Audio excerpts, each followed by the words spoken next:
ಒಂದು ಚಿಕ್ಕ ಹಳ್ಳಿಯಲ್ಲಿ ರಾಮು ಅನ್ನೋ ಹುಡುಗ ತನ್ನ ಅಜ್ಜನ ಜೊತೆ ವಾಸ ಮಾಡ್ತಿದ್ದ. ರಾಮು ತುಂಬಾ ಚುರುಕು, ಆದರೆ ಹೃದಯ ತುಂಬಾ ಮೃದುವಾದ ಹುಡುಗ. ಅವನಿಗೆ ಲಕ್ಷ್ಮಿ ಅನ್ನೋ ಹಸು ತುಂಬಾ ಇಷ್ಟ. ಅಜ್ಜ ಸ್ವಲ್ಪ ದುಃಖದಿಂದ ಬಂದು ಕುಳಿತರು. ನೀರಿಲ್ಲ ರಾಮು, ಬೆಳೆ ಹಾಳಾಗಿದೆ. ರಾಮು ಹೊಲದ ಕಡೆ ನೋಡಿದ. ಆದರೆ ಮಳೆ ತುಂಬಾ ಜೋರಾಗಿ ಸುರಿಯಿತು. ಗಾಳಿ ಬಲವಾಗಿ ಬೀಸಿತು. ಮಣ್ಣು ಹರಿದು ಹೋಗುತ್ತಿತ್ತು. ನೀರು ಸರಿಯಾಗಿ ಹೊಲಕ್ಕೆ ಹೋಗದೆ ಹಳ್ಳದ ಕಡೆ ಹರಿಯುತ್ತಿತ್ತು. ರಾಮು ಲಕ್ಷ್ಮಿಯನ್ನು ರಕ್ಷಿಸಲು ಓಡಿದ.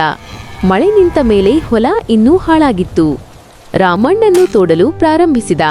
ಕೈಗಳು ನೋಯುತ್ತಿತ್ತು, ಬೆವರು ಸುರಿಯುತ್ತಿತ್ತು. ಆದರೆ ಅವನು ನಿಲ್ಲಲಿಲ್ಲ. ಅಜ್ಜ ಕೂಡ ನಿಧಾನವಾಗಿ ಸಹಾಯ ಮಾಡ್ತಿದ್ದರು. 2 ದಿನಗಳ ಕಠಿಣ ಪರಿಶ್ರಮದ ನಂತರ ಚಿಕ್ಕ ಕಾಲುವೆ ಸಿದ್ಧವಾಯಿತು. ಎಲ್ಲರೂ ಕುತೂಹಲದಿಂದ ನೋಡುತ್ತಿದ್ದರು.